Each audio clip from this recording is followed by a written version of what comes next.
ನಮಸ್ಕಾರ.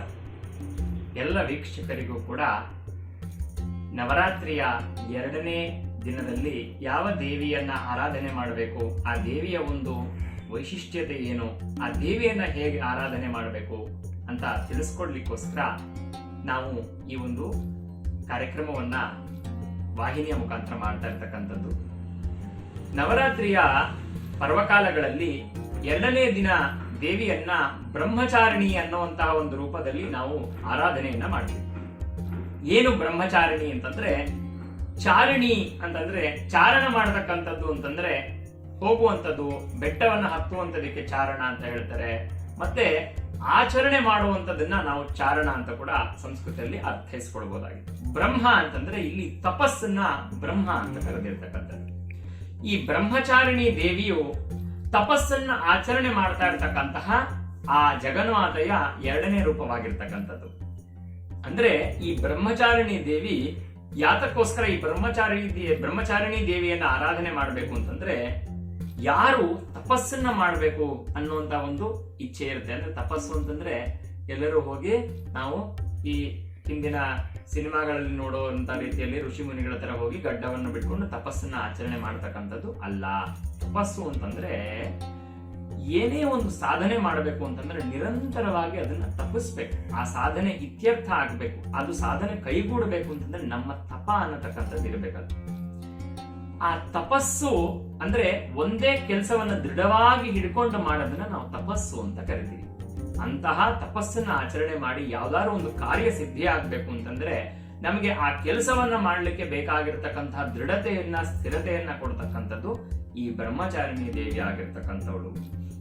ಈ ಬ್ರಹ್ಮಚಾರಿಣಿ ದೇವಿ ಯಾತಕ್ಕೋಸ್ಕರ ಈ ಬ್ರಹ್ಮಚಾರಿಣಿ ದೇವಿಗೆ ಬ್ರಹ್ಮಚಾರಿಣಿ ಅಂತಕ್ಕಂತಹ ಹೆಸರು ಬಂತು ಅಂತಂದ್ರೆ, ನಾನು ಈ ಮುಂಚೆ ನಿಮಗೆ ಹಿಂದಿನ ಸಂಚಿಕೆಯಲ್ಲಿ ಹೇಳಿದ್ದೆ, ಪರ್ವತರಾಜನ ಮಗಳಾಗಿ ಈ ಪಾರ್ವತಿ ಅನ್ನತಕ್ಕಂಥವಳು ಹುಟ್ಟುತ್ತಾಳೆ, ಅಂದ್ರೆ ಶೈಲಪುತ್ರಿಯಾಗಿ ಹುಟ್ಟುತ್ತಾಳೆ ಅಂತ. ಹುಟ್ಟಿದ ನಂತರ ಅವಳು ಶಿವನನ್ನ ವರಿಸ್ಬೇಕು, ಶಿವನನ್ನ ಮದುವೆ ಮಾಡ್ಕೋಬೇಕು. ಅವಳು ಹುಟ್ಟಿರ್ತಕ್ಕಂಥದ್ದೇ ಶಿವನಿಗೋಸ್ಕರ. ಆದ್ರೆ ಶಿವ ದಾಕ್ಷಾಯಿಣ್ಯ ಅವಸಾನದ ನಂತರ ಅವನು ತುಂಬಾ ವೈರಾಗ್ಯದಿಂದ ಅವನು ಯೋಗದಲ್ಲಿ ಕೂತ್ಕೊಂಡಿರ್ತಾನೆ, ಅವನು ಜಿತೇಂದ್ರಿಯನಾಗಿರ್ತಾನೆ.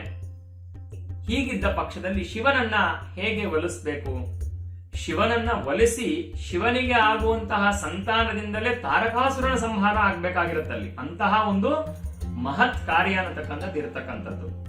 ದೇವಿ ಯಾವಾಗಲೂ ದೇವ ಕಾರ್ಯ ಸಮುದ್ಯತ ದೇವಾನಾಂ ಕಾರ್ಯ ಸಿದ್ಧ್ಯರ್ಥಮಾವಿರ್ಭವತಿ ಸಾಯುಧ.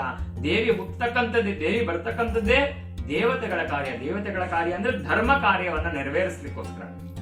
ಅಂತಹ ಧರ್ಮ ಕಾರ್ಯ ಆಗಿರ್ತಕ್ಕಂಥ ತಾರಕಾಸುರನ ವಧೆ ಆಗ್ಬೇಕು ಅನ್ನುವಂತ ಒಂದು ನಿಟ್ಟಿನಲ್ಲಿ ದೇವಿ ಶಿವನನ್ನ ಒಲಿಸ್ಬೇಕು, ಅವರಿಗೆ ಸಂತಾನ ಆಗಿ ಸುಬ್ರಹ್ಮಣ್ಯ ಸ್ವಾಮಿ ಹುಟ್ಟಬೇಕು.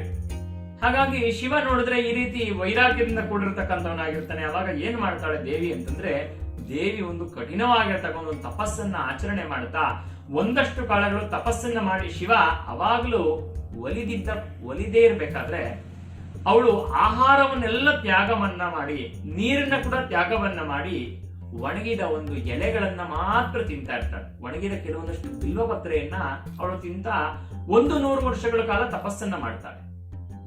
ಇದಾದ ನಂತರ ಅವಾಗ ಕೂಡ ಶಿವ ಒಲಿಯಲ್ಲ. ಎಷ್ಟು ಪರೀಕ್ಷೆ ಮಾಡ್ತಾನೆ ನಮ್ಮನ್ನು ಭಗವಂತ ಅಂತಂದ್ರೆ, ಅದಾದ ಮೇಲೆ ದೇವಿ ಆ ತಪಸ್ಸಿನಲ್ಲಿ ಎಷ್ಟು ಮಗ್ನಳಾಗಿರ್ತಾಳೆ ಅಂತಂದ್ರೆ, ಆ ಬಿಲ್ವಪತ್ರೆಯನ್ನ ತಿನ್ನುವಂಥದನ್ನು ಕೂಡ ಬಿಟ್ಟು ಅವಳು ಅಪರ್ಣ ಅಂದ್ರೆ ಎಲೆ, ಅಪರ್ಣ ಅಂದ್ರೆ ಎಲೆಗಳನ್ನ ಕೂಡ ತಿನ್ನುವಂಥದನ್ನ ಬಿಟ್ಟಂತವಳು ಅಂತ.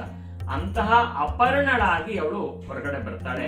ಅದಾದ ಮೇಲೆ ಅವಳ ತಪಸ್ಸಿಗೆ ಶಿವ ಮೆಚ್ಚಿ ಶಿವ ಬಂದು ಅವಳನ್ನ ಒರೆಸ್ತಾನೆ, ಅವಳನ್ನ ಮದುವೆ ಮಾಡ್ಕೋತಾನೆ ಅನ್ನತಕ್ಕಂಥದ್ದು ನಮ್ಗೆ ಪುರಾಣಗಳು ತಿಳಿಸ್ಕೊಡ್ತಕ್ಕಂಥದ್ದು. ಈ ದೇವಿಯನ್ನ ನಾವು ಬ್ರಹ್ಮಚಾರಿಣಿ ಅಂತ ಕರಿತೀವಿ. ಈ ಬ್ರಹ್ಮಚಾರಿಣಿ ದೇವಿಯು ಯಾರಿಗೆ ವೈರಾಗ್ಯ ಬೇಕು ಜೀವನದಲ್ಲಿ, ಯಾರು ತಪಸ್ಸನ್ನ ಆಚರಣೆ ಮಾಡಬೇಕು ಅನ್ನುವಂತ ಒಂದು ನಿಟ್ಟಿನಲ್ಲಿ ಯೋಚನೆಯನ್ನ ಮಾಡ್ತಾ ಇರ್ತಾರೆ, ಯಾರು ವಿದ್ಯಾ ಸಿದ್ಧಿಯನ್ನ ಮಾಡಬೇಕು, ವಿದ್ಯೆಯನ್ನ ಚೆನ್ನಾಗಿ ಅಧ್ಯಯನ ಮಾಡಬೇಕು ಅಂತ ಇರ್ತಾರೆ. ಯಾಕಂದ್ರೆ ಬ್ರಹ್ಮಚರ್ಯದಲ್ಲಿ ಮಾತ್ರ ವಿದ್ಯೆಯನ್ನ ನಾವು ಚೆನ್ನಾಗಿ ಗ್ರಹಿಕೆ ಮಾಡಕ್ ಆಗ್ತಕ್ಕಂಥದ್ದು. ಆ ಬ್ರಹ್ಮಚಾರಿಣಿ ದೇವಿಯು ಯಾರಿಗೆ ವಿದ್ಯೆ ಬೇಕಾಗಿದೆಯೋ ಅಂತವರಿಗೆ ವಿದ್ಯೆಯನ್ನ ಮತ್ತೆ ತಪಶಕ್ತಿಯನ್ನ, ಜ್ಞಾನ ವೈರಾಗ್ಯವನ್ನ ಕೊಡ್ತಕ್ಕಂತಹ ದೇವಿಯಾಗಿರ್ತಾಳೆ. ಬ್ರಹ್ಮಚಾರಿಣಿ ದೇವಿಯ ಒಂದು ಕೈನಲ್ಲಿ ಅಕ್ಷಮಾಲೆ, ಇನ್ನೊಂದು ಕೈನಲ್ಲಿ ಕಮಂಡಲವನ್ನ ಹಿಡ್ಕೊಂಡಿರ್ತಾಳೆ. ಅಕ್ಷಮಾಲೆ ಅನುಷ್ಠಾನಕ್ಕೆ, ಜಪಕ್ಕೆ ಸಂಕೇತವಾಗಿರ್ತಕ್ಕಂಥದ್ದು. ಯಾರು ಭಗವಂತನ ನಾಮಸ್ಮರಣೆಯನ್ನು ನಿರಂತರ ಮಾಡ್ತಾರೋ ಅಂತವರಿಗೆ ಸಮೃದ್ಧಿಯನ್ನ ಕೊಡ್ತೀನಿ ಅನ್ನುವಂತ ಒಂದು ನಿಟ್ಟಿನಲ್ಲಿ ದೇವಿ ಅಕ್ಷಮಾಲೆಯನ್ನ ಚಿನ್ಮುದ್ರೆಯಲ್ಲಿ ಹಿಡ್ಕೊಂಡು ಇನ್ನೊಂದು ಕೈಯಲ್ಲಿ ಕಮಂಡಲವನ್ನ ಹಿಡ್ಕೊಂಡಿರ್ತಾಳೆ. ಕಮಂಡಲ ಸಮೃದ್ಧಿಗೆ ಸಂಕೇತವಾಗಿರ್ತಕ್ಕಂಥದ್ದು. ಹಾಗಾಗಿ ಈ ದೇವಿಯನ್ನ ಆರಾಧನೆ ಮಾಡೋದನ್ನ, ಸಮೃದ್ಧಿಯನ್ನ ಮತ್ತೆ ತಪಸ್ಸನ್ನ, ಜ್ಞಾನ ವೈರಾಗ್ಯವನ್ನ ಈ ದೇವಿ ದಯಪಾಲಿಸ್ತಾಳೆ ಅಂತ ಹೇಳ್ತಾ ಎಲ್ಲರಿಗೂ ಆ ಬ್ರಹ್ಮಚಾರಿಣಿ ದೇವಿಯು ಶುಭವನ್ನ ಉಂಟು ಮಾಡಲಿ. ನಮಸ್ಕಾರ.